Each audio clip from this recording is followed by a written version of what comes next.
আসসালামু আলাইকুম রহমতুল্লাহি ওয়া কেমন আছেন সবাই? আশা করি তো আপনারা ভালো থাকুন, সুস্থ থাকুন, নিরাপদে থাকুন এই কামনা করে আজকে নতুন ভিডিওটি আমি আরম্ভ করতেছি।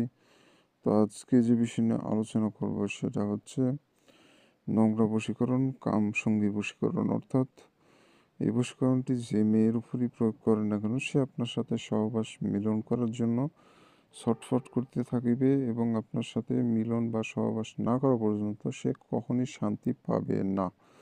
এক কথায় বলতে পারেন শুধুমাত্র তার দেহটা ভোগ করার জন্যই আপনি কাজটি করতে পারবেন। এটা যে কেউ করতে পারবেন, সমস্যা নেই। দেশে থাকেন, দেশের বাইরে থাকেন, যেখানে থাকেন না কেন আপনি এই কাজটি খুব সহজেই আপনি হাতের মুঠোয় করে নিতে পারবেন সেই মেয়েটাকে।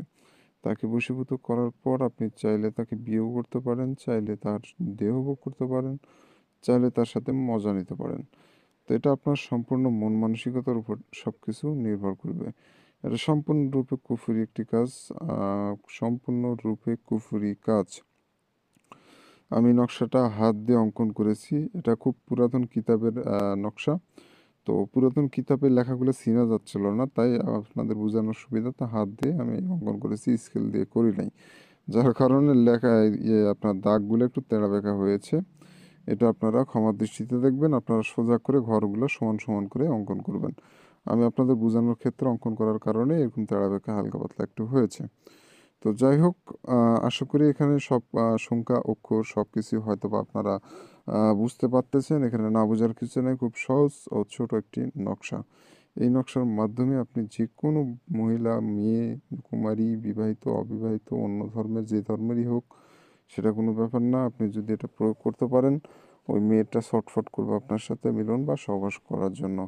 তো বন্ধুরা, আমার চ্যানেলে নতুন এসে থাকলে অবশ্যই এই চ্যানেলটি সাবস্ক্রাইব করে পাশে থাকা বেল আইকনে ক্লিক দিয়ে অল নোটিফিকেশন অন করবেন। তাহলে পরবর্তী সব নতুন নতুন বান বশীকরণ ভিডিও, জিন পরিসাধনা থেকে শুরু করে বিভিন্ন তন্ত্রমন্ত্র, ব্ল্যাক ম্যাজিক জগতের যত সব ভিডিও আছে সবগুলো দেখতে পারবেন আমার এই ছোট্ট চ্যানেলে। আমি প্রত্যেকদিন একটা করে বশীকরণ বান ভিডিও দেওয়ার চেষ্টা করি। তো অবশ্যই সব ভিডিওগুলো কন্টিনিউ দেখতে চাইলে আমার চ্যানেলটি সাবস্ক্রাইব করে রাখবেন, এটা আপনাদের কাছে একান্তভাবে অনুরোধ করলাম। তো ভিউয়ার্স, যারা আপনারা আহ, কোনো মেয়েকে বশীভূত করতে চাচ্ছেন, ও কোনোভাবে মেয়ে পাত্তা দিচ্ছে না, আপনি এক মুহূর্তের জন্য হলেও তাকে বিছানায় পেতে চান, তো সেসব ভাইদের জন্য আজকের এই ভিডিওটি। তো ভিডিও না টেনে সম্পূর্ণ দেখবেন। আর এগুলো তন্ত্রমন্ত্র জগতের কাজ একটু 19-20 করে যখন দেখেন তখন কিন্তু হিতে বিপরীত হয়ে যায়। নিয়ম যেটা বলে দিব সেই নিয়ম অনুযায়ী কাজ করবেন, নিয়মের বাইরে কাজ করতে যাবেন না। নিয়মের বাইরে কাজ করতে গেলে আপনারা এই বিপদে পড়বেন। এর দায়ভার আমার না, যেটা বলবো ওইভাবেই কাজ করতে হবে আপনাদের। তো ওই কাজটি করতে গেলে আপনাকে সাদা কাগজ নিতে হবে, সাদা কাগজ, ফ্রেশ সাদা কাগজের উপরে নকশাটা লিখতে হবে। অনেক টাইপের কালচে কালচে টাইপের, যেমন এই যে কিতাবটির কালচে কালচে টাইপের মনে করেন এই কাগজটি, এরকম কোনো কাগজ হলে হবে না। আপনাকে ফ্রেশ সাদা কাগজ, আয়নার মতো চকচক সাদা কাগজের উপরে আপনাকে নকশাটা লিখতে হবে।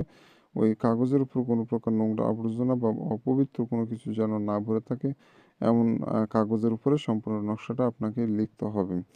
আর এই নকশাটা আপনি লাল কালি দিয়ে লিখতে পারবেন অথবা জাফরান কালি দিয়ে।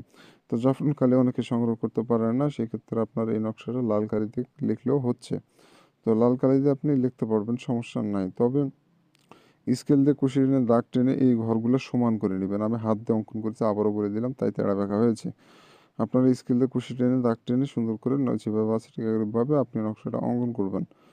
তো বন্ধুরা, যখন নকশা অঙ্কন করবেন, দিনটা যে কোনো দিনই হতে পারে, তবে আপনি রাতে অঙ্কন করার চেষ্টা করবেন। নকশাটি যে কোনো দিনই অঙ্কন করেন, সমস্যা নাই, তবে রাতে অঙ্কন করবেন। রাতে অঙ্কন করলে হয় কি, নকশাটার ক্ষমতা বৃদ্ধি পায়। নকশাটা যতটুকু ক্ষমতা তার থেকে দ্বিগুণ শক্তিতে কাজ হয়। আর যখন দিনে করবেন, দিনে করলেও কাজ হবে, সমস্যা নাই, তবে নকশার ক্ষমতা কমে যায়, কাজ না হওয়ার সম্ভাবনা বেশি। তো যখন নকশা লিখবেন, আশেপাশে কেউ যেন না থাকে, নিরিবিলি জায়গায় বসে এক ধ্যানে সম্পূর্ণ নকশাটি কমপ্লিট করতে হবে আপনাকে। আশেপাশে কেউ না থাকলে বেশি ভালো হয়। তো যখন নকশা লিখবেন, এই নকশাটি কাঙ্ক্ষিত 10 মিনিটের মধ্যে সম্পূর্ণ নকশা লিখে কমপ্লিট করতে হবে আপনাকে। 10 মিনিটের বেশি সময় লাগালে নকশা কিন্তু কাজ করবে না। নকশা লেখার একটা নিয়ম ও বিধিমালা আছে। তো ওই সহজ নকশাগুলো এগুলো সাধারণত 5 থেকে 10 মিনিটের মধ্যেই অঙ্কন করতে হয়, আর বেশি সময় লাগালে নকশা কাজ করে না। তো অবশ্যই বিষয়গুলো মাথায় রাখবেন। সব কবিরাজরা এগুলো খুলে ভেঙে আপনাদের বলবে না। আর আমি সব কিছু খুলে ভেঙেই বলে দিই, যাতে আমার ভিউয়ার্সরা, আমার দর্শকরা, আমার ভক্তরা সুন্দরভাবে কাজ করতে পারে। এগুলো কথা আপনার অন্যান্য চ্যানেলে কোথাও পাবেন না। এগুলো গোপন কথা কেউ বলে না। শুধুমাত্র নিয়ম বলে ছেড়ে দেয়। কাজ হয় হোক না হয় না হোক, এমন মন মানসিকতা নিয়ে ওরা ভিডিও তৈরি করে। আর আমি সব কিছু খুলে বলি আপনাদের। তো যাই হোক, সম্পূর্ণ নকশাটা কমপ্লিট করবেন একদিনে। সম্পূর্ণ নকশা কমপ্লিট করার পর নকশার নিচে এখানে কাঙ্ক্ষিত মেয়ের নামটা দিবেন, তার নিচে তার পিতার নাম দিবেন, নিচে তার নাম, নিজের নাম, যাকে বশীভূত করবেন তার নাম, আর নিচে তার পিতার নাম দিয়ে দিবেন। এটা আপনাকে নিজেকে অঙ্কন করতে হবে, অন্য মানুষের হাত দিয়ে অঙ্কন করে নিলে হবে না, আপনাকে নিজেকে নকশাটা অঙ্কন করতে হবে। তো যখন ওইভাবে করে সম্পূর্ণ কমপ্লিট হয়ে যাবে, এই নকশাটা আপনাকে আহ, ইটের ভাটা, আপনারা লক্ষ্য করলে বুঝতে পারবেন, ইটের ভাটা পাওয়া যায়, ইট পোড়ানোর ভাটা, ওই ভাটায় আগুন যে জ্বলে, ওই আগুনে আপনি এই নকশাটা ফেলে দিবেন। ওই ইটের ভাটার আগুনে ফেলে দিবেন, আপনার কাজ শেষ। আপনাকে আর কিছুই করা লাগবে না। আপনাকে আর কিছুই করা লাগবে না। কাঙ্ক্ষিত এক এক এক থেকে হ্যাঁ এক এক থেকে 1.5 দিন হয়তো বা টাইম লাগতে পারে, এর মধ্যে কাঙ্ক্ষিত ফলাফল আপনি পেয়ে যাবেন। এটা খুব সহজ নিয়মে সহজভাবে আপনাদের মাঝে উপস্থাপিত করলাম। ভুল ত্রুটি হলে বা কথায় কেউ কষ্ট পেয়ে থাকলে ক্ষমা সুন্দর দৃষ্টিতে দেখবেন, এবং যারা এই কাজের অনুমতি প্রয়োজন হবে যাদের, তারা অবশ্যই চ্যানেল সাবস্ক্রাইব করে কমেন্টে নাম লিখে দিয়ে যাবেন, অনুমতি দিয়ে দেবেন ইনশাআল্লাহ। চ্যানেল সাবস্ক্রাইব করবেন না, অনুমতি পাবেন না। আর স্ক্রিনে যে নাম্বার দেখতে পাচ্ছেন, এটা আমার ব্যক্তিগত ইমো নাম্বার। যে কোনো প্রয়োজনে ইমো অথবা হোয়াটসঅ্যাপে যোগাযোগ করতে পারবেন, সমস্যার সমাধান করে দেওয়ার চেষ্টা করবেন ইনশাআল্লাহ। তো ভালো থাকবেন, সুস্থ থাকবেন, দেখা হচ্ছে পরবর্তী কোনো এক নতুন ভিডিওতে।